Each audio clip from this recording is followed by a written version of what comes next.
ბალტიის ზღვაში ბოლო წლებში დაფიქსირდა რამდენიმე ინციდენტი, რომელიც ენერგეტიკულ და საკომუნიკაციო ხაზებზე მიყენებულ დაზიანებას უკავშირდება.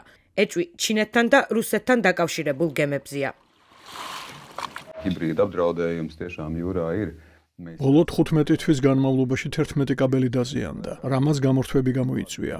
ცხადია, ეს უნდა გავითვალისწინოთ. გავზარდეთ ჩვენი და ასევე ჩვენი ნატოელი პარტნიორების სამხედრო ყოფნა ამ რეგიონში.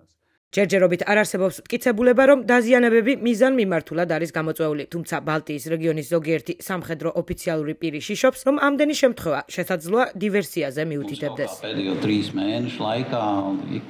ბოლო 3 თვის განმავლობაში ხუზები, ასე ვთქვათ, შემთხვევით ზედმეტად ხშირად ვარდება. ცხადია, ასეთი რამ ზოგჯერ ხდება, მაგრამ ამდენჯერ ერთ პატარა ზონაში ნაკლებად მოსალოდნელია. მკვლევარები ფიქრობენ, რომ დაიცვან უკეთ ბალტიის ზღვის ქვეშ განლაგებული სტრატეგიული ინფრასტრუქტურა. იტალიაში მდებარე ნატოს საზღვაო კვლევებისა და ექსპერიმენტების ცენტრის თანამშრომლები აცხადებენ, რომ მათ უკეთესი მეთოდები აქვთ რეგიონში გემების გადაადგილების სათვალთვალოდ.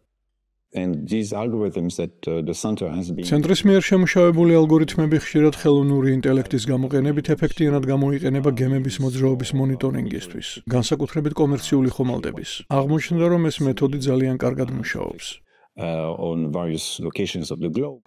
თუნდაც ეს უკანასკნელი ინციდენტები შემთხვევითი იყოს, ნატო არ არის მზად ბალტიის ზღვაში დივერსიის თავიდან ასაცილებლად, აცხადებს ლატვიის თავდაცვის ყოფილი მინისტრი არტის პაბრიქსი. ჩვენ უნდა შევისწავლოთ და დავადგინოთ ჩვენთვის საფრთხეს რომელი გემები შეიძლება წარმოადგენდეს. ეს დაზვერვის სამსახურის ამოცანაა.